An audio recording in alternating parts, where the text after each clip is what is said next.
This is my third time to visit, but this is my second time to preach the Word of God. At isang pagkapalang makita muli ang Dr. Bertie, Marasigan, si Ma'am Neng, Tuti, at ang lahat ng mga kapatiran narito. At kami po ay nagpapasalamat sa aming buong pamilya for continually praying and partnering with us. And we are receiving every month yung inyong pong support at kami po ay nagpapasalamat. At yun po ay aming patuloy na ginagamit para po sa pagpapahayag, pagpapalawak ng gawain ng Panginoon sa lugar po ng Zambia and even South Africa. So before I start the preaching, we'll be viewing a video presentation para po sa mga kapatiran, lalo na po sa mga bago at yung mga bisita, maintindihan po ninyo what is the scope ng ating po ministry. Not only the ministry here in Gapan, Nueva Ecija, but also it reaches up to the African continent.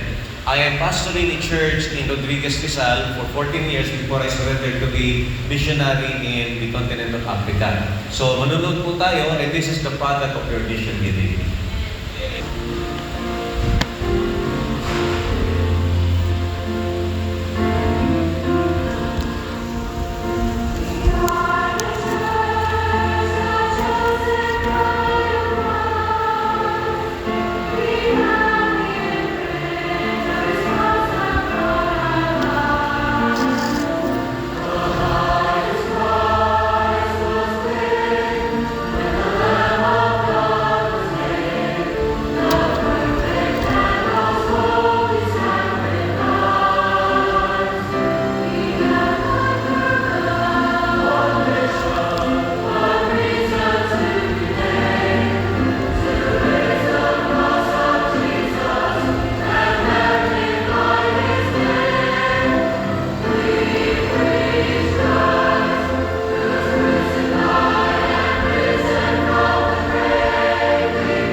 katapatan at kabutihan sa atin ng ating pong Yeshua, ang ating pong Panginoon na nagbibigay sa amin ng pagkakataon to reach out to people na hindi po namin alam nung una kami dumating doon. Even the language, even the culture, even po yung pagkain. Talagang very different kasi continent ng Africa yan, continent ng Africa yan.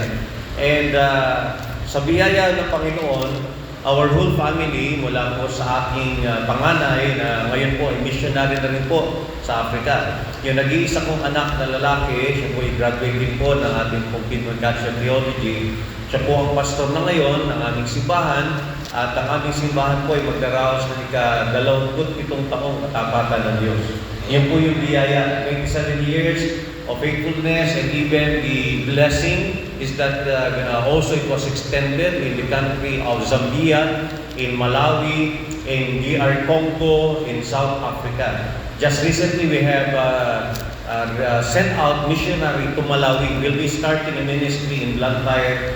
At yung kinanta nyo kanina na Bury My Heart is a story. It is a real life story of Dr. David Livingstone, who started ministering in the continent of Africa way back in the 1800s, 1840 to be exact, 1840 to 1842. Then we traveled to the place of Zambia, in Tanzania, in the place of Zimbabwe, and in the place of yung pong South Africa in 1842. It was a product of a call, and at the same time, it was a product of God's faithfulness na during that time ay wala pong pumupunta na missionary in the continent of Africa. He was just a young boy. In the story, he was just flipping the pages of a music sheets in the church service. And then there was a preacher whose name is Robert Moffat, and preached the gospel, and after preaching, he also encouraged the people about mission. And during that time, he was just a small boy. Hindi pa natin kilala bilang Dr. David Livingstone. But as a small boy, siya po yung nag-surrender, and during that time, there was an invitation to give anything for God, for mission. Wala siyang makibigay, ang ginawa niya, ang in-offer niya po yung sarili niya.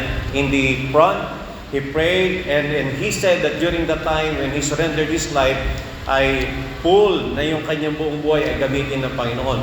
When he surrendered his life to the continent of Africa, dumating po siya sa punto that he navigate the places in Africa, and then nung naglilingkod na po siya, malungkot na bahagi doon, hindi po ganun karami ang mga naniwala at nakinig na mensahe sa kanya, parang discouragement yon. And knowing that also that during that time, even his family, hindi po niya kasama. At mabigat po yun sa mission field pag hindi mo kasama. But we praise and thank the Lord. Nung kami po ay nagsimula ng gawain po doon sa Africa, wala po akong iniwan maski isa. Maliliit pa po yung anak ko noon. Ang bunso ko po ay, I think that was 2014, mga 7-8 years old pa lang po.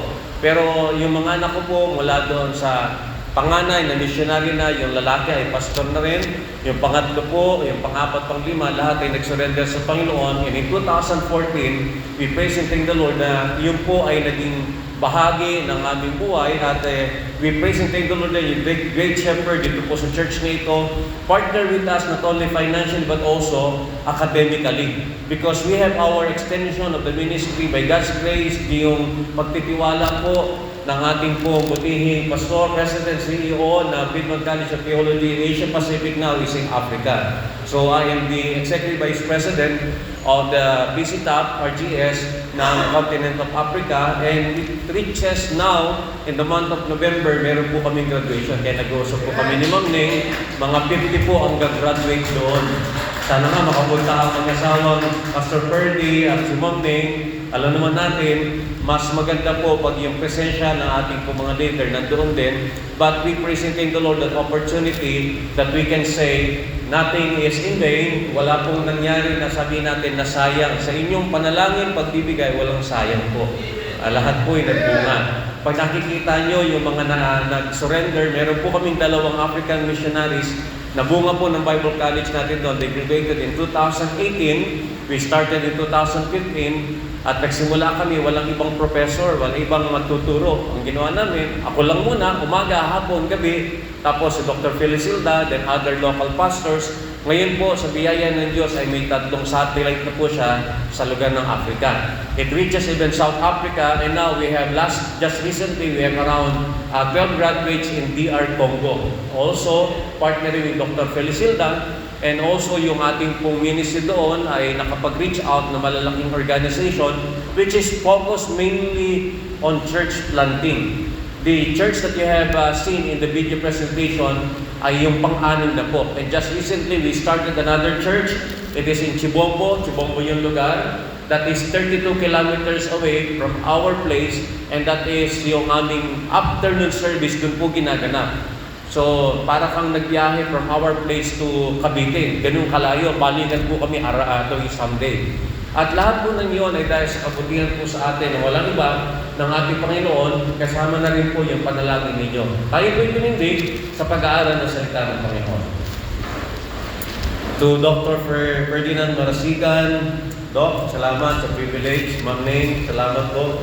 Noong nakaraan, nag-uusap lang kami ngayon, nandito na ako. Salamat po sa biyaya na makatindig at pag-present po ulit ng kabutihan ng Diyos sa ating buhay. And let us read Matthew chapter 9, verse 35 to 38. Let us read Matthew chapter 9, 35 to 38. And we will read this passage of Scripture at basahin po natin. Kung nakita na po, let us read together.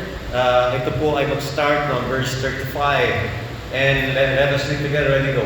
And Yeshua, Jesus went about all the cities and villages, teaching in their synagogues and preaching the gospel of the kingdom, and healing every sickness and every disease among the people. But when he saw the multitude, he was moved with compassion on them, because they fainted and were scattered abroad, the sheep having no shepherd. Then saith he unto his disciples, the harvest truly is plenteous, but the laborers are few. Pray ye therefore the Lord of the harvest, that he will send forth laborers into his harvest. Let us also read again the book of Matthew chapter number 28, verses 18 to 20. Verses 18 to 20, let's read together, go. And Yeshua, Jesus came and spake unto them, saying, all power is given unto me in heaven and in earth. Go ye therefore and teach all nations, baptizing them in the name of the Father and of the Son and of the Holy Ghost, teaching them to observe all things whatsoever I have commanded you. And lo, I am with you always, even unto the end of the world. Amen. Tayo po ay manalangin. Makapangyarihang Diyos ang nasa langit, salamat sa iyong kabutihan. Kami ay inyo pong tinipon upang ikaw ay luwalhatiin sa Espiritu at katotohanan. Ang iyong dakilang pangalan lamang po ang mahayag sa aming pong puso at isipan ng aming pong mga kaibigan sa ng aming mga bisita. Ikaw po, Panginoon, ang siyang magbigay at magtanim ng banal mong salita sa puso at isipan ng bawat isa. Hamunin po ninyo kami. Patuloy po ninyong gawin ang iyong kalooban sa buhay ng bawat isa, at kung sino man sa aming kalagitnaan ang hindi pa po nakakilala at personal na walang kaalaman patungkol sa patutunguhan ng kanyang kaluluwa, kung sakaling dumating ang kamatayan, ipahayag po ninyo ang iyong banal na salita at inyong ibigay sa kanila, Panginoon, ang kapangyarihan ng banal na Espiritu upang maipaunawa sa kanila ang kahalagahan hindi lamang ng ugnayan sa Diyos sa pagkakataon ito, kundi magkaroon po ng personal na desisyon, pagkilala, pag-amin, pagsisisi ng kasalanan at pagtalikod sa anumang mali, at magkaroon po ng buhay na isinupo, at ito po ay walang iba kundi ang iyong pangalan lamang ang siyang mahayag at maitaas sa aming kalagitnaan. Salamat o Diyos sa lahat ng bagay na aming pong pag-aaralan ngayong araw na ito. Ito'y aming kahilingan dalangin sa pangalan ng Panginoon Jesus. Amen. You may be seated. Looking at the harvest, we are thinking about the harvest. Pag sinabi pong harvest, it speaks about the crop. It speaks about the seed. It speaks about a specific function of the propagation of the gospel of the Lord. At ito po ay tumutuon sa pagtatanim, pag-ani, at ang pag-ani na ito ay may kaugnayan patungkol po sa ginawa sa atin ng Diyos sa buhay natin, walang iba kundi ang kaligtasan. Looking at the harvest in the world's current population in August 10 of 2025, ang ating populasyon ay umabot na po ng 8.23 billion. Current po yan. Ang source po niyan, para makita niyo, current population by second is world population o worldometer. Ang worldometer po ang nagbibigay ng bawat segundong pagdami ng tao namamatay, pati yung sinisilang bawat segundo. Accurate po yan, real time po yan. In August of 2025, the average birth daily is 310,000. But the average death daily is 172,800 or 7,200 per hour dying. That is daily. 120 per minute or around 2 persons per second. Sa bawat paglipas ng bawat sandali sa orasan, dalawa po ang namamatay. When we speak of death, we speak of either a person died without hope of eternal life, of a person with hope of heaven forever. Isang taong mamamatay na walang katiyakan ng langit, o isang taong mamamatay na may kapahamakang naghihintay sa kanya at pagkabulit ng kanyang kaluluwa sa gatagat-tagatang po na impyerno. Alin sa dalawa yon? Dalawang napapahamak sa bawat segundo at hindi natin alam kung saan, pero naniniwala tayo sa bawat segundo. Dito po sa Pilipinas, sa bawat minuto isang tao ang namamatay sa Pilipinas. Pero sa buong mundo, 2 segundo ang namamatay dalawang tao namamatay sa bawat segundo. At in the world's population in per country that needs the gospel, starting with India, my son-in-law po ay from ang descent po niya, ang kanyang origin, yung kanyang family is from India. South African India po yung aking manugang, yung asawa po ng aking anak na babae. Sila po yung missionary sa Zambia and also returning to South Africa. Sa biyaya po ng Panginoon, sila po yung sumusunod sa kalooban ng Diyos. Nakita lang aming paglilingkod, pero walang pilitan pagdating sa mga bagay nito. Pero isang araw nakita ko direkta in one specific activity that happened in the preaching of the gospel. Dumating po sa punto na siya po yung nagsuko kasama ng kanyang pamilya. Ngayon kasama na po namin naglilingkod sa Africa. Ang pinakadakila at pinakamayamang maibibigay natin na pamana sa ating mga anak, sa ating pamilya, ay hindi lamang yamang material na nasisira, nawawala, nabubulok, pwedeng manakaw, kundi yung kahalagahan ng buhay na isinuko sa Diyos na walang ibang pinakadapat bigyang pansin na ang buhay mo ay hiram lamang. Tandaan po natin, ni isa man sa atin na hindi pwedeng magmalaki na ang buhay na ito, akin to. Hindi po. Anumang oras ay pwede kang lagutan ng hininga katulad nga na sinasabi natin, baka isang araw, kasama ka na doon sa 2 tao na mamatay sa bawat segundo. Ngayon, buhay ka pa. Pero ano ang kabuluhan ng buhay kung malayo sa Panginoon? Ano ang kabuluhan ng buhay kung walang pagkakilala sa Diyos? Ang sabi naman ng kasulatan, India, in the time of the book of Matthew, in the book of Acts, in the book of John, lahat na niya tumutukoy sa araw patungkol sa about the harvest. And sa India, there are 1.46 billion. Mostly po yan, Hindu yan. Sa kanila, ultimo yung baka, sinasamba. Alam naman natin yun. Ultimo po ang mga insekto, lahat ng mga bagay. Kaya nga, millions of gods in India. But they have not known the true God. They don't have the idea of who is Yahweh in their lives. There is no fear in their eyes. There is no love. There is no, sabi nga natin, interest in the things about Yahweh, the things about God. And in USA, meron po 347 million. Ang China, naungusan po ng India, at ang China po ay 1.41. Majority of the Chinese people were atheists. Majority were Confucius. Yun ang kanilang paniniwala. And also, in USA, many specific groups of people ay atheist na. Walang pagkakilala sa Diyos. Iyan ang tinutukoy nating need to reach out a country globally or locally. If the place of Japan, mamaya makikita natin, yung area po ng Japan lamang, kung titingnan natin, around, ang huli sa nakita ko doon, nasa 1.2 o 2 million in the census of 2024. Kung titingnan natin, malaki po iyon. So kung papansinin natin, ang Indonesia, Muslim area yan, ang Philippines, 116, though ito po ay considered na tinatawag nilang the only Christian country in Southeast Asia. Pero walang katotohanan po yun. If the Philippines is already a Christian country, makikita natin yung binagong buhay sa mga Pilipino.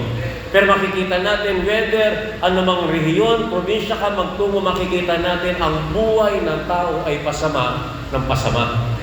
Walang pagkakilala sa Diyos. Mas dumadami ang gumagawa ng masama. Mas marami ang lumalayo sa Diyos. At hayag na yung kalang ginagawa ay hindi kaaya-aya sa harapan ng Diyos. Ang sabi naman ng kasulatan, ang bansa natin ay nangangailangan pa ng mga tao magsusuko ng buhay at magbabahagi ng salita ng Diyos. In South Africa is 64 million. In Zambia is 21 million. Both po yung country na yan, ng South Africa, we have the blessing and privilege to minister in the Philippines, in South Africa, and also in Zambia. And one of the deadliest recorded in the history of the world na namamatay ang tao. Ngayon po pag-uusapan natin dalawang bagay, buhay at kamatayan.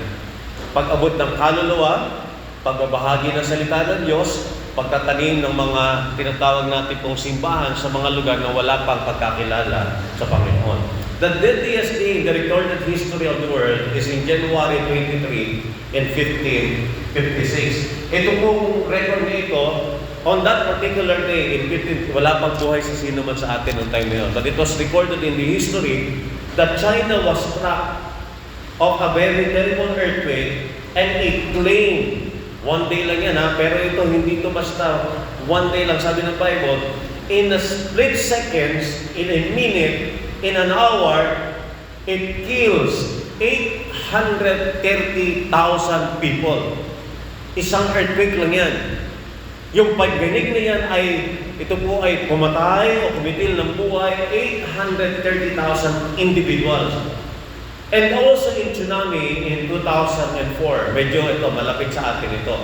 Napuntahan ko po ito, yung area na ito, especially, that in the tsunami in Indonesia, it reaches as far as Thailand, in Phuket.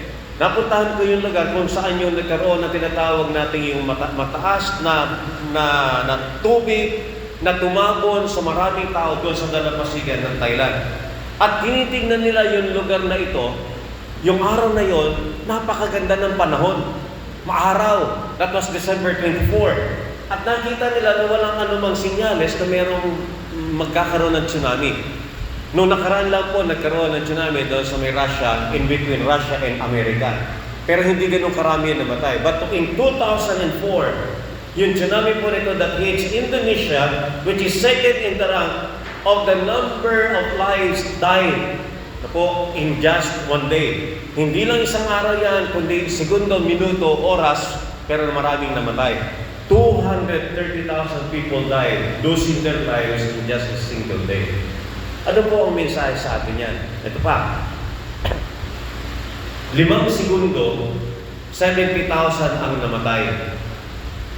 In just 5 seconds. It happens in Japan in 1945. Siguro may idea na kayo doon. In Japan, in 1945, when the 70,000 death was recorded because of the atomic bomb in Hiroshima, Japan. 5 seconds lang yun. Pagbagsak po ng bomb na ito, in 1945, that was during that time, the first atomic bomb was used to kill and eradicate those people.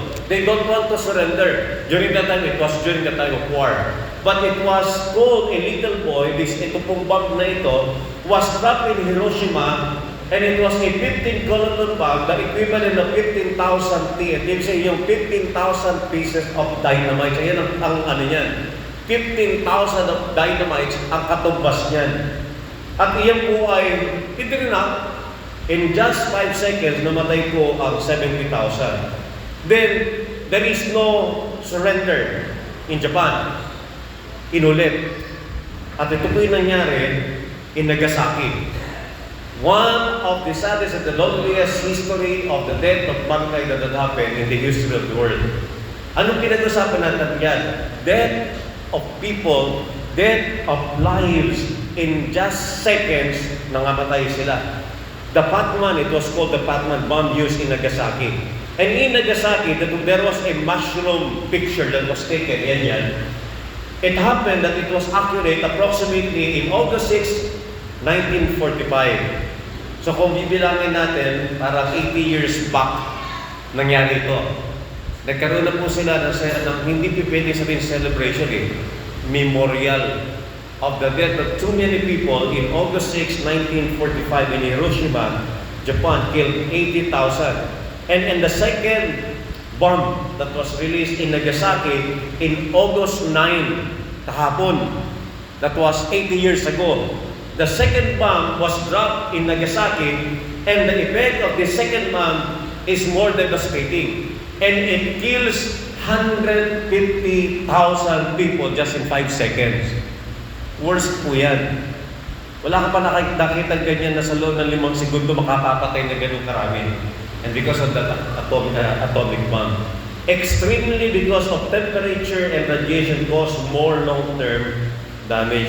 Ever before that it happens, that the agony of the people of Japan and also the people that had done this particular damage, nasa alaala nila yan tuloy-tuloy. Ano pong ibig sabihin po nito? Ang kamatayan pwede mangyari sa isang tao o sa maraming tao, pero sa bawat kaluluwa, bawat taong namamatay, mayroong tiyak na patutunguhan. Kapahamakan o kaluwalhatian. Pagdurusa o biyaya na kagalakan magpakilaman sa langit. Ang tanong, kung dadating ang kamatayan, isa ba tayo doon sa sinasabi ng banal na kasulatan na umaabot ng mga kaluluwa hindi lamang sa ating mga kanya-kanyang lugar o tahanan o komunidad, kundi kung luluubin ng Panginoon, tulad po ng ginagawa ng Panginoon sa ating pong simbahan dito. Every time you partner with missionaries, whether it be local or foreign, because I know that you are also strong in supporting local missionaries, fellow pastors in the Philippines, but also reaching out. Hindi man po kayo lahat makapunta sa Africa, but because of that prayers, because of that giving, because of the amount that you have given in your heart and through that particular giving, yung aming pong ginagawa is an extension of your ministry that side in Africa. That is missions partnership. Always remember, when we speak of the harvest, when we speak of mission, it is not competition. We are not competing with each other kung sino mas marami, sino mas malaki. Because in the sight of God, there is nothing in our lives that we can be proud of na sabihin natin, magaling, maganda yung ginagawa namin, mas mahusay kami, mas mabilis ang paglago namin. No, kasi iba-iba po ang pangangailangan at pamamaraan sa bawat lugar, sa bawat bansa. In Africa, ni sa panaginip po, hindi ko po naisip na magiging missionary ako sa Africa. Pero nabasa ko yung buhay ni Dr. David Livingstone nung ako'y bata pa. Kasi bunga ako ng yung ACE, homeschool, sa accelerated Christian education. Nung ako po ay nag-aaral, nababasa namin sa pages yung buhay nila.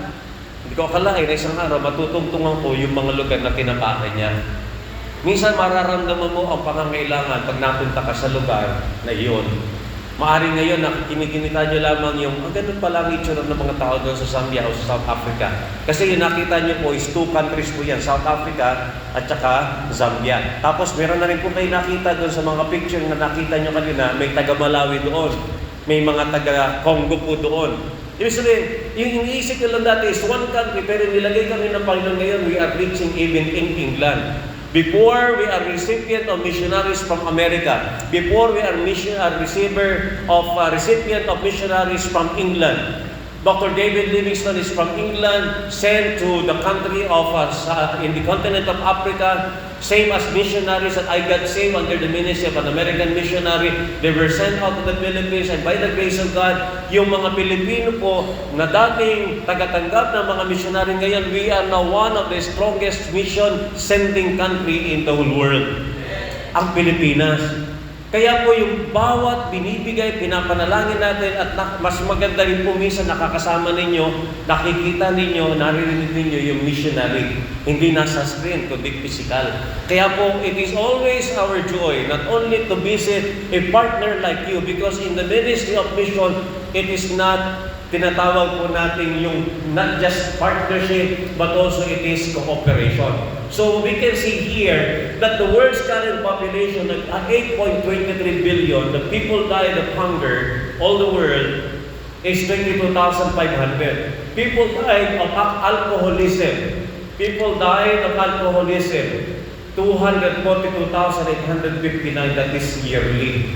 Diba? Parang sinasabi natin dito sa mga mga 24 per day. O maaaring sabihin na natin na sa mga nagiinom ng alak, 242,859 ang namamatay taon-taon. Diba? Mga kasama dyan sa mga tao sa Africa, sa Pilipinas, ito, died of smoking yearly, 121,513.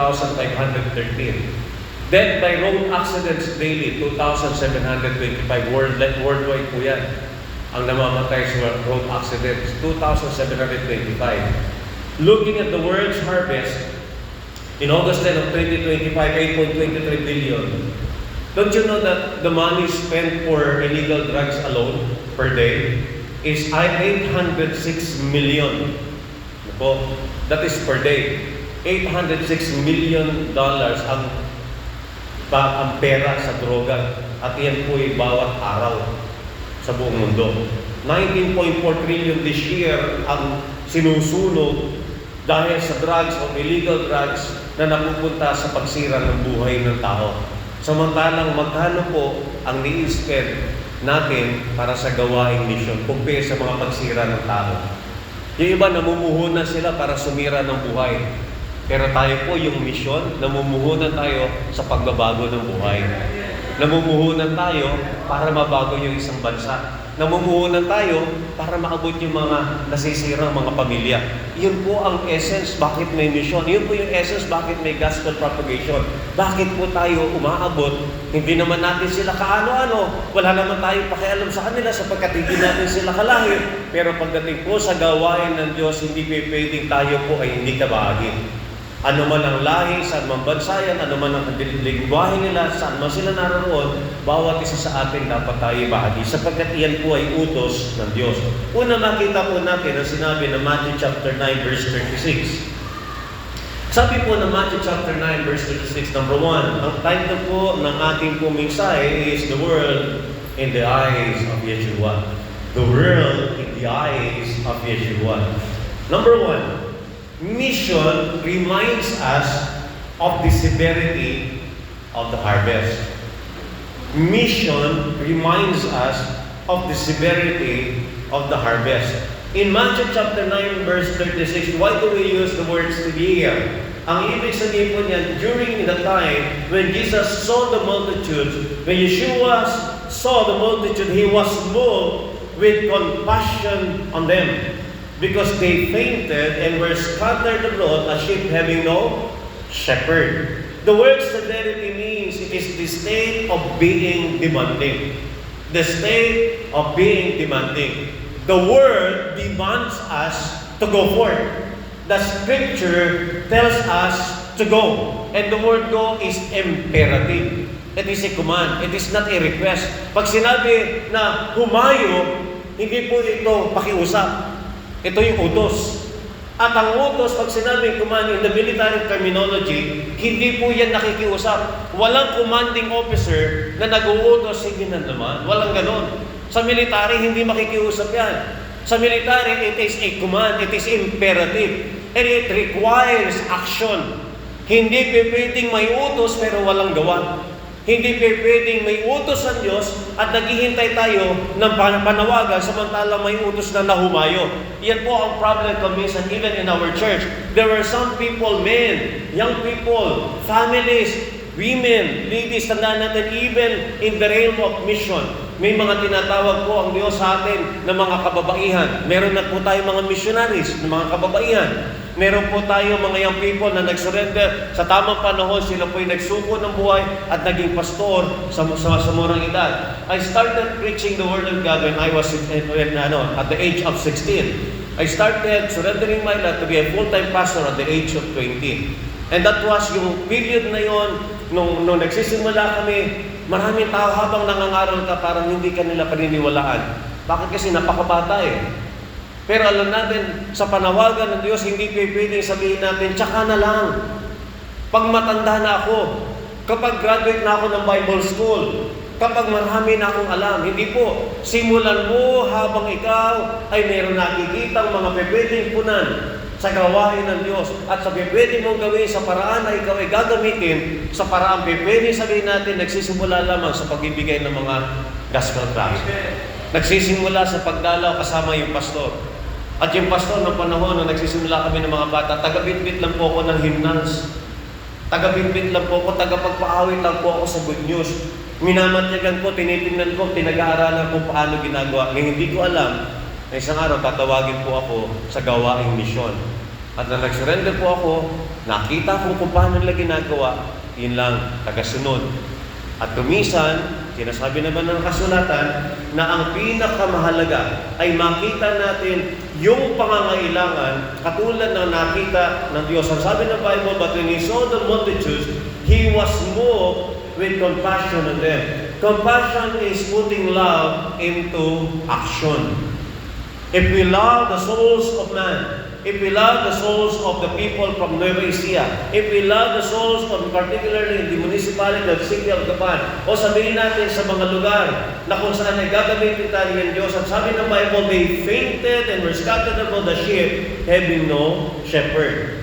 The mission reminds us of the severity of the harvest. It demands us to go.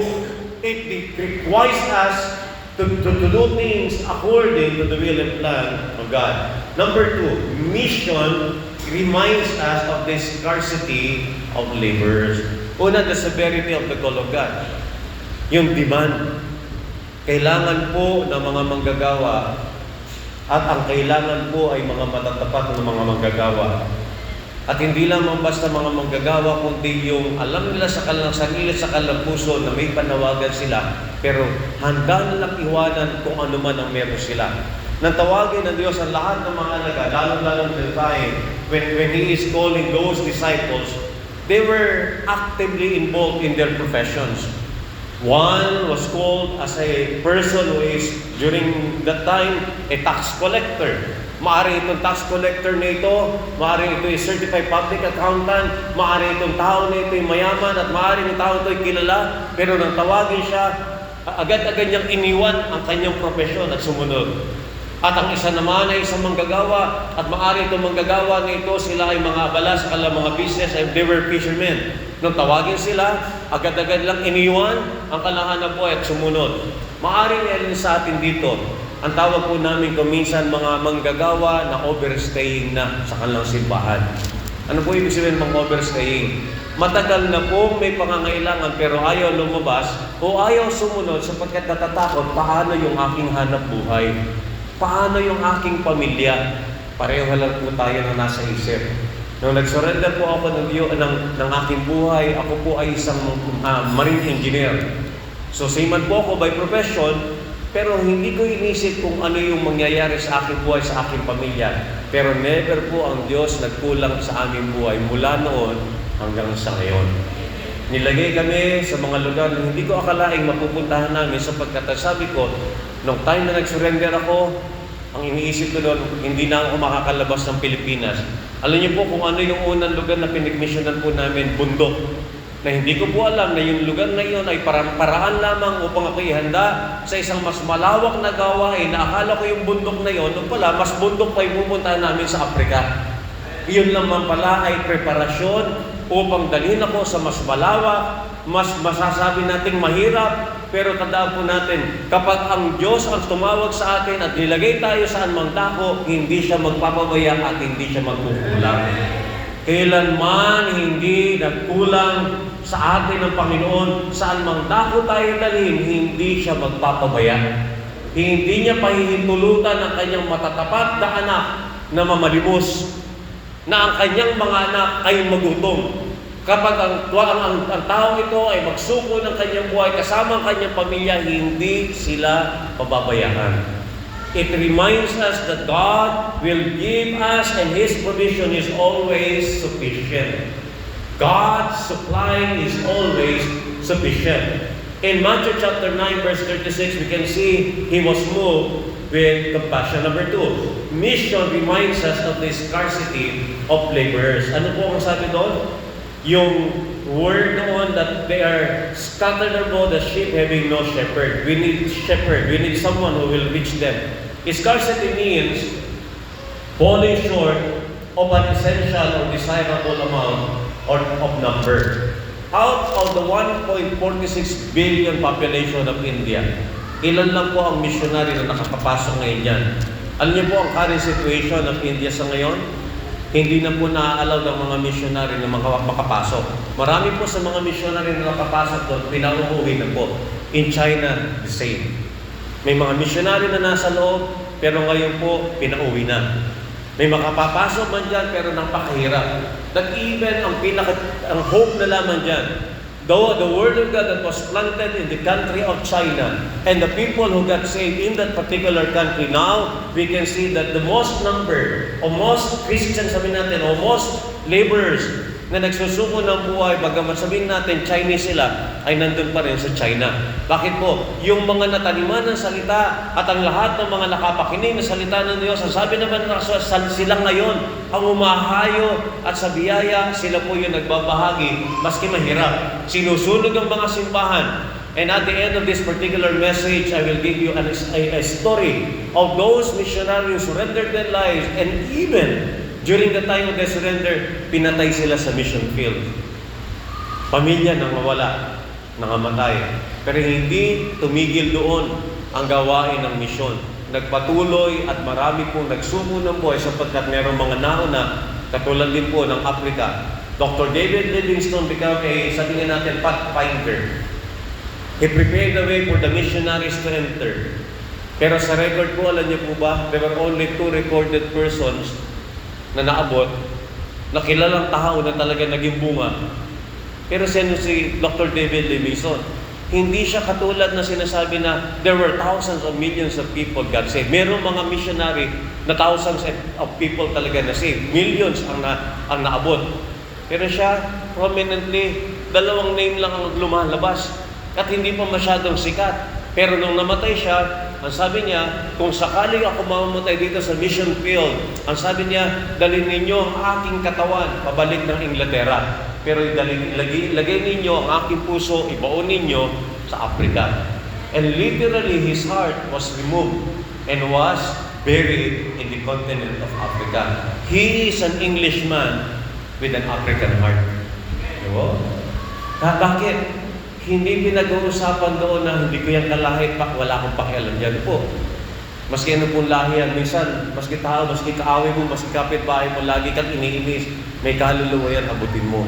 Kaibigan mo na araw-araw mong nakakasama, nakakasalamuha, mga tao, kamag-anak mo, kasama sa trabaho, kaklase mo, may mga kaluluwa. Huwag po tayong mapigilan sa pagbahagi ng salita ng Diyos dahil lamang po sa takot na nakakahiya. Pag ang hiya po ang nanguna, wala pong maliligtas.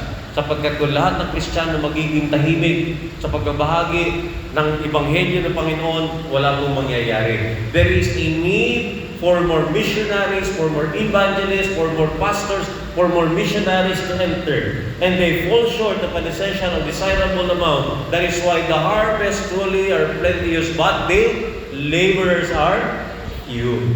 I hope and pray sana may mga young people dito, or maybe men or women, na tawagin ng Diyos para sa gawaing misyon. Sana pagkatapos ng mensahe, merong, Pastor, ako po ay nag-pray. Nabanggit po ninyo yung Africa. Maraming church po ako napuntahan sa buong Pilipinas at sa ibang bansa, na minsan po magugulat ka, bigla na lang po may magsusurrender, magpo-forward, iba umiiyak pa. Nang tanungin po sila, ano ang iniyak mo? Ano yung inilalapit mo sa Panginoon sa oras na ito? Gusto ko pong magsuko ng aking buhay upang maging missionary. Ilan po sana nasa field na ngayon.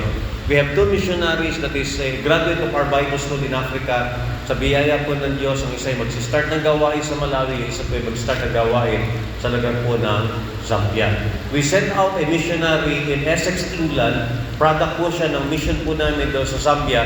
At siya po ay na-save under the ministry of Dr. Felicilda. And then we partnered with him together, and then nung mag-aral po siya ng Bible School, natapat siya po'y panahon ng pandemic nung nag-aral. At ang mabigat po nito, wala po siyang kaklasmate. Para lang po makagraduate siya at para maging ready siya for mission, ang ginawa po ng Panginoon sa kanyang buhay, Tinuruan po namin from year 2020, pandemic na yan, hanggang 2022. Nag-Bible college po siya, one-on-one. Nag-graduate po sa biyaya ng Panginoon. Ngayon siya po ay nagpapastor, nagmi-missionary at chaplain po siya sa isang hospital. Siya po ay na-send out sa aming simbahan sa Africa, now ministering in Essex, England, and involved in the ministry in London Baptist Church. Just imagine, the Africans that was once reached by a missionary from England, now England is receiving missionary from Africa. Pabaliktad na po. Missionary from America reaching the Filipinos and the Philippines, particularly sa iba't ibang bahagi. Now, Filipinos are sent and then doing missions in America. Pabaliktad na po. Kung gagamitin ng Diyos sa bagay niyan at maraming magsusuko, maski lahat tayo magsuko, kulang pa rin po of the 8.23 billion population of the world. In the book of 2 Corinthians chapter 8, verse 1 up to verse 5, the Bible says, "Moreover, brethren," this is in the life of Apostle Paul, when he do missions in the churches in Macedonia. Ang sabi niya, "Moreover, brethren, we do you to with the grace of God bestowed to the churches of Macedonia, how that in the great trial of affliction, the abundance of their joy, and their deep poverty abounded unto the riches of their liberality, for to their power I bear record, ye and beyond their power they were willing of themselves." And who are these people? Macedonian believers. Who are the Macedonian believers? They were the poorest among the places and cities reached out by Apostle Paul because of mission. And also, this is a place that I have experienced, sabi ng Bible, great trial of affliction. And they were in deep poverty. We have ministries in Payatas. We have ministries to the people of Payatas. Sinilipat po yung mga tao galing Payatas, so nagkaroon po ng garbage slide. Hindi na po binuksan yung Payatas before. Ngayon, nagbukas lang yan, pero limited lang sa Quezon City lang. Pero yung mga tao sa Payatas, nung nagkaroon po ng garbage slide, yun po ay dinala sa Montalban. And then the government of the municipality of Montalban, or Rodriguez Rizal, and the province of Rizal, naglagay po ng dump site. Yung dump site po na yun ay located around mga 20 to 30 minutes away from our place. We started a mission work at the top of the hill, at the top of that particular mountain, at ito po ay 300 meters away sa tambak po ng basura. Pag pumupunta kami doon, ang amoy po ay talagang methane. Yung amoy po ng basura, matapang. At kapag ka po ay papawisan at pupunta yung pawis mo sa mata, ramdam mo talagang may kasamang methane yung hangin. At yung amoy po ay sabihin natin, kung basura pag-usapan, babaho talaga. Pero meron pong libong pamilya ang ililikas at inilagay po doon, walang simbahan. It was in 2007, we started a mission work in that particular place called Sitio Pintor in the place of Langpil in Rodriguez, Rizal. And the church now, by the grace of God, from 2007 hanggang ngayon, existing about 18 years na. Growing po sa biyaya ng Panginoon, yung mga dating maliliit na bata na Sunday school student, na mga batang mga edad 2, 3, 4, yung isa nga po doon ay dating estudyante na sabi ko nga sa inyo, maliit ka, alam mo, umatin ka sa good news, uhugin ka pa. At pag sumalubong sila, pagkayakap sa'yo, talagang gumuguhit yung sipon niya, papahid dito, yan ang itsura mo noon. Pero sa biyaya ng Diyos, Sunday school teacher na siya ngayon. Yung buhay na nabago, pamilya na nagkaroon ng kapanatagan, mga individual na ang dating buhay nila ay pariwara, wasak dahil sa bisyo, at ang pamilyang walang pagkakaisa dahil walang Panginoon sa kanilang pamilya, dahil sa misyon, naabot ng salita ng Diyos, at ngayon po sa biyaya ng Diyos, pati yung mga bata ay ginagamit na para sa kalawalatian at sa biyaya ng Diyos. So sabi naman na nakasulatan, the same of the people of Macedonia, that they were reached out by Apostle Paul. They were people na hindi matatawag nating katanggap-tanggap sapagkat ang mga tao doon were living in a prostitution then. Marami po sa mga kababayan, because of deep poverty, binibenta na yung kanilang katawan para makakuha lang po na makakain. And we have ministries in Africa like that. Masala in Indola, Zambia. Nag-reach out kami na isang community. No, sinimulan po namin, ang start lang namin, good news class lang. First Good News Class, 104 na bata. Second Saturday, 200 na bata. Ito po ang magtindihan. Kapag nagbigay ka ng anumang bagay, maski yung biscuit na isang piraso, kumbaga sa atin, mari, isang piraso, pag umabot po yan ng mari, nung tinapay yung biscuit na yun, 2 kamay po yan, nakalahad ng ganyan, at tululuhod pa yan. Ganun sila pag ano. At habang kinakain, pirang-pirasuhin nila yan. Kasi nanamnamin nila yung lasa ng biscuit, isang piraso. Sa atin yung iba, makikita tinatapon na yung pagkain dito, di ba? Samantalang may mga bansa pala na isang piraso lang na gano'n para sa buong maghapon na nilang pagkain yon. May mga lugar na sobrang hirap na ultimo yung putik ginagawa ng clay at ginagawa ng parang biscuit. At isa yan sa apoy, tapos yun ang gagawin nilang pagkain. May mga gano'n lugar na habang sa maraming lugar at maraming bansa tinatapon ng pagkain. Marami namamatay sa gutom, walang pagkakilala sa Diyos, samantalang marami sa mga mayayamang bansa na halos ang pagkain napupunta lang sa basurahan. At yung mga tao na tinutukoy ko ng mga nasa basurahan, inabot po natin sa biyaya ng Diyos. It is the same as the people in the continent of Africa. When we reach and saw the particular need, we are moved not only with compassion, but we are moved with love and compassion and prayer. We will start a ministry in that particular area. Ngayon po, may church na sa mga lugar na iyon. Bakit po? Because you care. Because of your compassion. Because you respond. Ang sabi ng Bible, for to their power and by the record, yea, and beyond their power, they were willing of themselves. When it comes to giving, by the grace of God, they are all out in the area of giving and partnering. Praying us with much entreaty that we will receive the gift and take upon us the fellowship of the ministering of the saints. And this they did not as they ought, but first gave, anong una? First gave their own selves to the Lord. The highest form of giving is not the giving of money. The highest form of giving is the giving of self. Yung pagbibigay ng sarili. Yung physical presence po ng bawat sa atin dito, hindi po walang kabuluhan yan. Yung nandito ka ngayon, hindi po pagsasayang ng oras yan. Yung nakikinig ka ngayon, umawit ka kanina, naglingkod ka sa Panginoon sa lahat ng ginagawa mo, hindi po mawawalang kabuluhan yan. Ang sabi ng Bible, sa banal na kasulatan, lahat ng bagay na ginawa mo para sa kaluwalhatian ng Diyos. Ang sabi nila, this is not as we ought, but first gave their own selves to the Lord and unto us by the will of God. In Acts chapter 13, verse 1 to 3, there is a person whose name is Simeon that was called Niger, Lucius of Cyrene. He was in the place of Antioch, and that the Bible says, now that there in the church that was at Antioch certain prophets and teachers as Barnabas and Simeon that was called Niger, and Lucius of Cyrene and Manaen, which had been brought up with Herod the Tetrarch and Saul.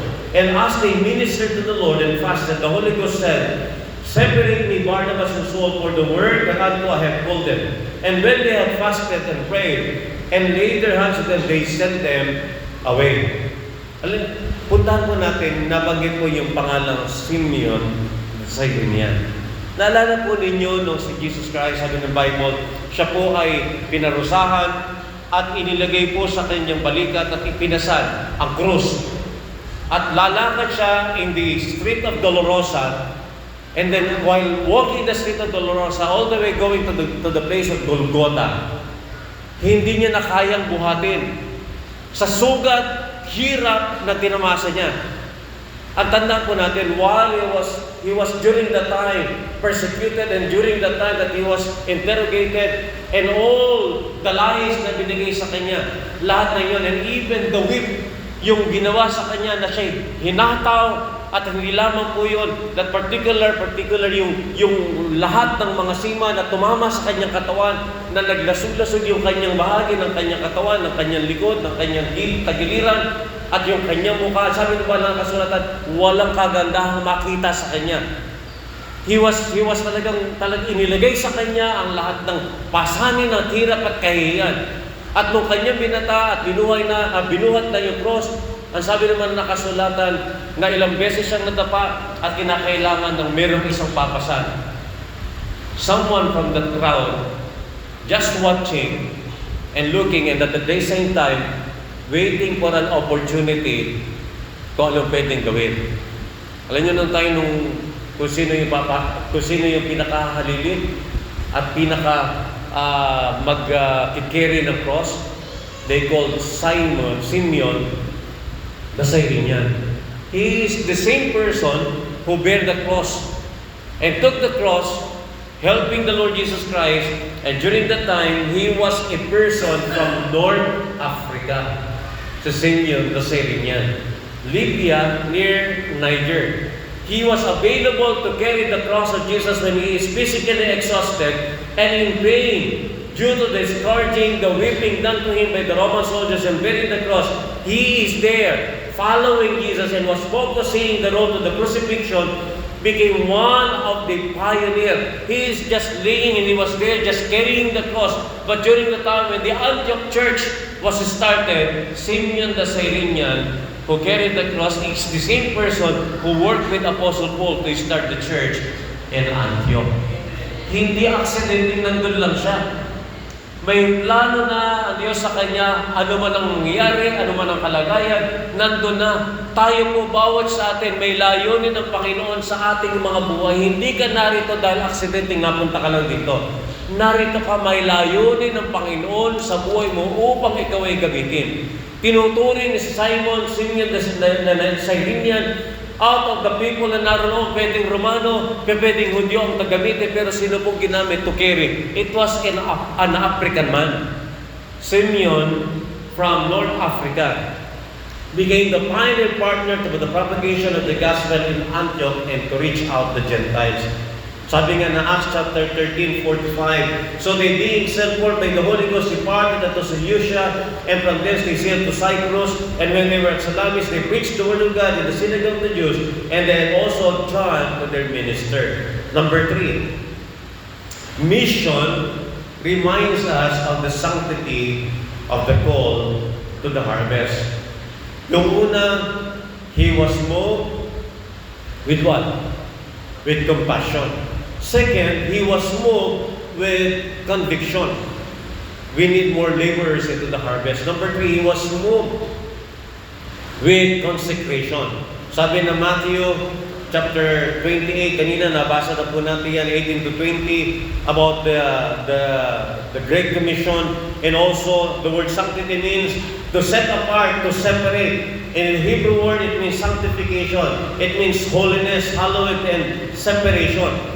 Inilagay ka ng Diyos sa isang bagay na dati ikaw ay masama, ang buhay mo'y marumi, ang buhay mo'y pariwara, ang buhay mo'y walang direksyon, pero nang ikaw ay kinausap at ikaw ay patuloy na naabot ng salita ng Diyos at nagkaroon ng pagkakataon, ang bahagi ng buhay mo'y binago mula sa iyong buhay na masama, buhay na walang direksyon, buhay na hindi kagamit-gamit, buhay na puno-puno ng kasamaan at karumihan.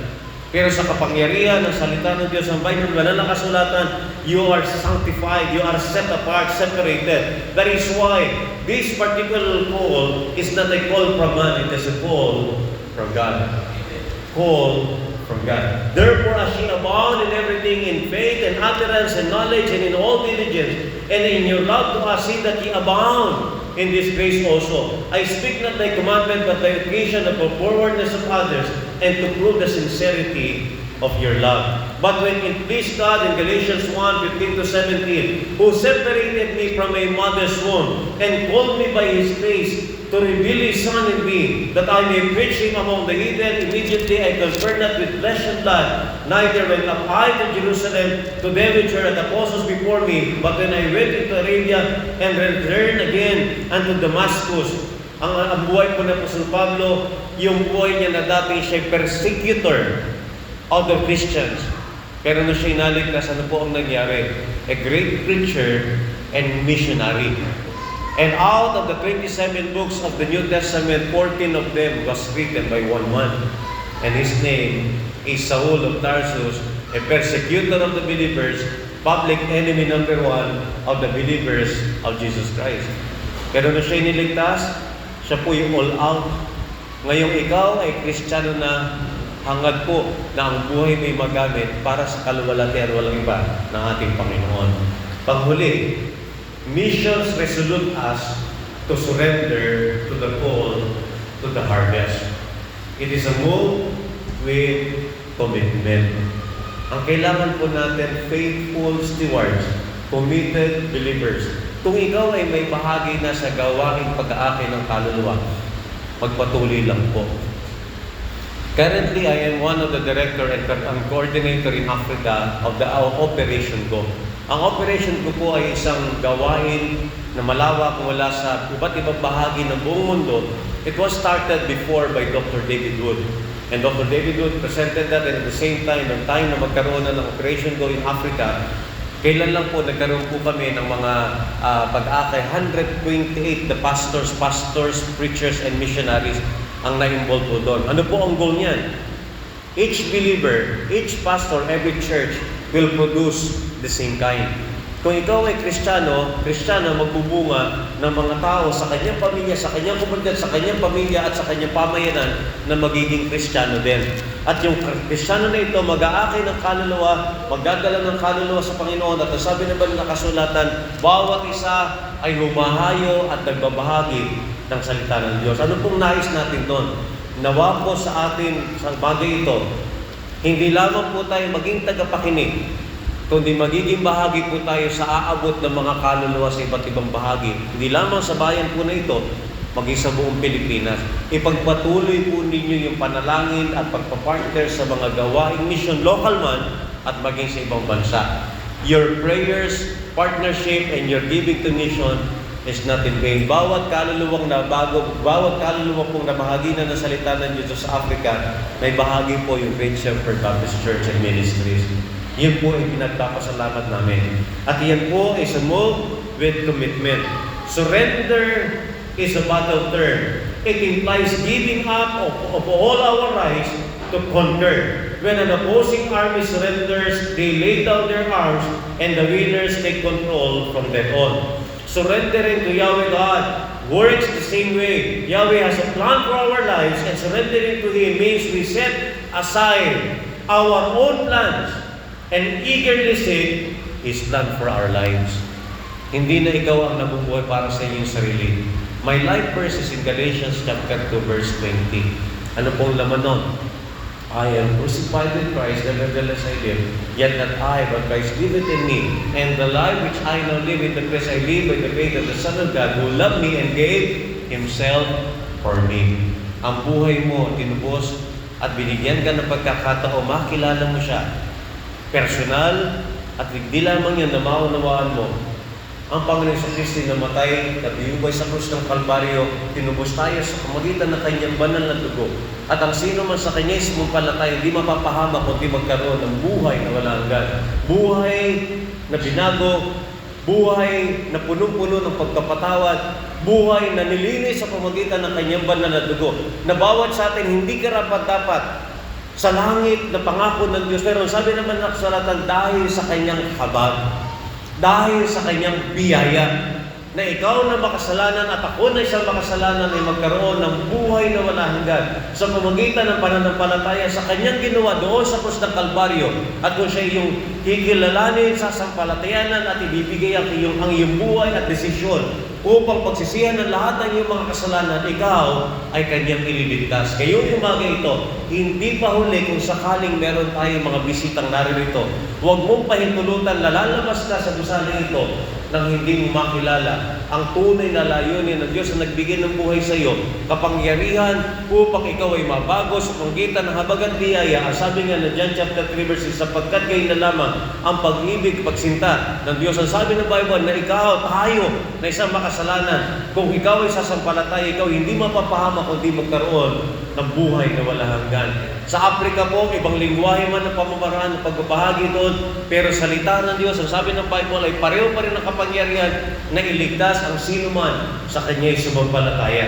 Kung ngayong umaga ito, na nais mo na ikaw ay magpagamit sa Diyos, then saith He unto His disciples in Matthew 9:37 and 38, I pray to God, every time po na dadating ang 9:38 ng gabi at 9:38 ng umaga, kami po, pamilya po, saan man kaming naroon, himihinto po kami. 9:38 ng umaga at saka 9:38 ng gabi. Ito po yung purpose. Sabi ng Matthew 9:37 and 38, "Then saith he unto his disciples, The harvest is plenteous, but the laborers are few." Ano po ginagawa namin sa 9:38 ng umaga at 9:38 ng gabi? Ano po yung laman nun? Pray. Po? Pray. Pray ye therefore the Lord of the harvest that He will send forth laborers into His harvest. Sana po pag dumating po yung 9:38 ng umaga at 9:38 ng gabi, alalahanin po ninyo ang mga pastor, missionary na humahayo at nagbabahagi ng makapangyarihan at nagbabagong salita na walang iba kundi sa pamagitan lang po ng abad biyaya ng Diyos sa kanilang buhay. Patuloy tayong manalangin. Ang purpose po ng prayer namin sa 9:38 ng umaga at ng gabi, Lord, send more laborers into the harvest. Iyon po ang ibig sabihin niyan. Sa Romans 12:1 and 2, I beseech you therefore, brethren, by the mercies of Yahweh God, that ye present your bodies a living sacrifice, holy, acceptable unto Yahweh unto God, which is reasonable service. And be not conformed to this world, but be ye transformed by the renewing of your mind, that ye may prove what is that good and acceptable and perfect will of Yahweh. For the administration of this service not only supplieth the want of the saints, but is abundant also by many thanksgiving unto Yahweh God, and whilst by the experiment of this ministration they glorify Yahweh God for your professed subjection unto the gospel of Christ, and for your liberal distribution unto them and unto all men. Your life might be a supply to a mission field somewhere. Maaring sa Africa. Kung may tinatawag ang Panginoon dito. If you would like to visit Africa to be partners in the mission field, just approach us. Pray. Kung meron mo po tinatawag sa ibang bayan dito po sa Nueva Ecija, pray. Kung meron po dito nag-aalinlangan, Pastor, ako'y professional. Paano hanap buhay ko? Paano trabaho ko? May mga ganyan. Pray. At ang Diyos ang magbibigay sa iyo ng tamang panahon at araw ng pagsuko ng iyong buhay. Meron po akong ibibigay na isang life testimony of a missionary before we close. In 1812, there was a man whose name is Adoniram Hudson. He married Anne Hasseltine, who became one of the first female American foreign missionaries. But Anne suffered from one miscarriage and gave birth to 2 children. Later on, unfortunately, both po yung dalawang nilang anak namatay. Both the children died when they were still babies, and Anne died of an illness in 1826. In 1834, 8 years after, Adoniram Hudson married Sarah Hall Boardman, widow of fellow missionary George Boardman. The couple went on to have 8 children, of whom 5 survived to adulthood. His second wife died in 1845. Panglimang anak niya nang namatay. Sa mission field, yung asawa niya una namatay, 2 anak namatay. Sa pangalang asawa, namatay po yung asawa niya, namatay yung 3 anak niya. The writer Emily Jobot became his third wife in 1846. She gave birth to 2 children, of whom one died shortly after birth. Nasa mission field siya, pero parang iniisip natin, no? Namatay ang asawa, 2. Namatay yung 5 anak. Naglilingkod yan sa Panginoon. Hindi ibig sabihin naglilingkod ka sa Panginoon, wala ka na magiging problema. Marami po sa mga nag-surrender sa mission field, ang tindi ng atake ng kaaway. Kaya hinihingi ko po yung inyong panalangin din sa amin. Noong time po ng pandemic, ang daming missionary, tinamaan ng COVID, iba namatay. Ako'y tinamaan din ng COVID sa Dubai, natrap ako doon. Halos yung pamilya namin na-discourage kasi namatay yung aking biyanan because of COVID. Marami kaming member, ang Filipino member sa Africa, namatay din. Halos parang wala nang, bawat kilos mo, ang tingin ng mga tao sa iyo, lalo na pag nagka-COVID ka, tingin nila parang parang kang ketongin noong panahon noon. Hopeless scenario. Kaya tandaan natin, sa Diyos walang imposible. Ginamit na opportunities po ng Diyos, yung lahat ng iyon, sa kabila ng maraming problema, hindi nagkulang at hindi siya nagpapaya. Adoniram Hudson's life is an example of a continued toiling for the cause of Christianity. Until the very end of his life, at the time of his death, he left behind a translated Bible, 100 churches, na i-translate po niya ang Bible from Burma at Burmese language, or from English to Burmese language. 100 churches ang naplan. 8,000 believers ang na-produce. Burmese language had been an instrument of the Lord to start the American Baptist International Ministries. There were 2 million converts. 400,000 belong to the Baptist churches in Burma. Recorded in Burma after all his faithful missionary works in Burma, in spite of losing 5 children, widowed by 2 wives, was in prison. Nakulong pa siya. And tortured severely. Alam niyo ang ginawa sa kanya? Nakatiwarik yung paa, yung kanyang likod at saka yung ulo nandun sa baba. Pero hindi pa rin siya tumigil. 1.5 years in prison during the Burmese War for being suspected as a spy. But none of those particular trials moved him like Apostle Paul. In 1850, Adoniram Hudson developed a serious lung infection and was advised to go on a sea voyage by doctors, but he died on board ship. Namatay siya during yung time na yun while in the sea voyage. So, ang ginawa po ng mga tao, he died on board ship in the Bay of Bengal on April 12, 1850. And he was buried at sea. Noon na lang po, tinapon na lang po yung kanyang bangkay. Para sabihin natin, parang walang karangalan at walang dangalman lang yung means ng pagkamatay. Body na lang na po yun eh. Pero when he faced the Lord, and sabi naman ng kasulatan, well done, thou good and faithful servant. Our joy here on earth, maraming mga struggle pa rin tayo sa ating mga buhay. Pero tuloy lang, pagpakatapat, patuloy na magpagamit sa Panginoon.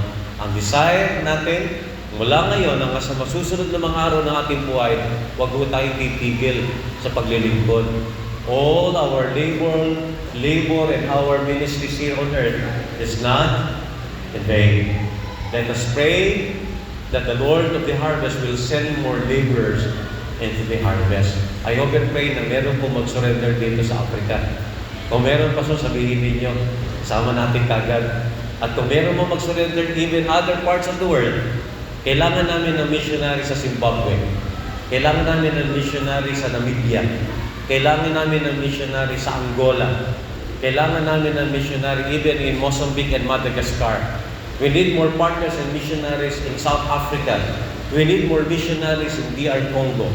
Pero lahat ng mga country na yan, even in Asia, ang prayer natin that the Lord of the harvest will send more laborers into His field.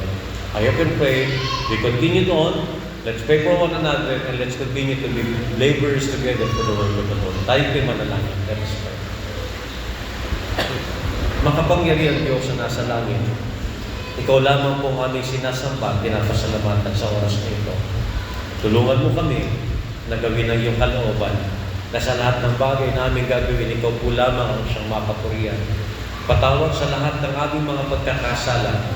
Layunin po ninyo na ang bawat isa na wala pa pong tunay na pagkakilala at pagkasumpong ng kaligtasan sa kanyang buhay, na wag po sanang mangyari na aalis siya sa lugar na ito nang hindi pa po niya tiyak ang kanyang kalagayan kung saan patutungo ang kanyang kaluluwa. Sinasabi po ng banal na kasulatan, sapagkat gayon lamang ang pagsita ng Diyos sa sanlibutan, na kanyang ipinagkaloob ang kanyang bugtong na anak upang ang sino man sa kanya ay sumampalatay, hindi mapahamak kundi magkaroon ng buhay na walang hanggan. Layunin po ninyo, O Diyos, na maipahayag sa buhay ng mga kaibigan, bisitang narito ngayon, o naaabot even online, Lord, na kayo po ang kumilos sa aming kalagitnaan, mapapurihan sa aming mga buhay, na Ikaw po ang magbigay ng pagkakataon, makilala ka nila, masumpungan nila ang daan ng kaligtasan, biyaya ng pagmamahal, pag-ibig, pagpapatawad, upang kung sino man, Panginoon, sa aming mga kaibigan, bisita, ang hindi nakatitiyak, Panginoon, una, aminin niya na siya'y makasalanan, buksan ang kanyang puso, at tunay na kilalanin ka bilang Diyos, dakilang tagapagligtas ng kanyang buhay. Dalangin ko po, sa oras na ito, maging sa aming mga kapatiran, sa aming mga members, sa aming mga katuwang sa gawain dito, kung meron pong iba, hindi pa po totally involved, sa gawain ng pag-aakay ng kaluluwa, hindi pa po totally involved pagdating sa pagbibigay sa gawain misyon. Pagsuporta sa gawain, sa pagsuporta sa mga gagawa mo, kilusin po ninyo ang bawat isa sa oras na ito. Kayo po ang gumawa sa aming kalagitnaan. Habang tayo nakayuko, nakapikit, anuman po, ang kilos ng banal na Espiritu sa buhay po ng bawat isa sa atin, walang anumang bagay sa puso at isip mo na hindi alam ng ating Panginoon. Walang bagay sa buhay mo na hindi niya alam at walang kasalanan na lingid at hindi po alam at hayag sa Kanya. Ang mahalaga, binigyan ka ng Diyos ng pagkakataon, magbulay-bulay, magsuri ng sarili, at magkaroon ng pagdedesisyon. Kung meron sa ating kalagitnaan, nananalangin, Panginoon, bigyan mo ko ng pagkakataon, maihalay ko ang aking sarili sa iyo. Maluwalhati ka sa aking buhay. Ikalawa, sa ating mga kaibigan, bisita natin ito, kung wala pang katiyakan ng puso at buhay mo, o sa patutungo yung kaluluwa, masumpungan mo ang pangako ng Diyos na nagsasabi, ikaw ang aking mahal, kilalanin mo siya, sa palatayanan mo siya ngayon bilang Diyos Panginoon tagapagligtas ng iyong buhay. Habang tayo po magpapatuloy sa oras na ito, yung Dr. Ferdinand Garcia,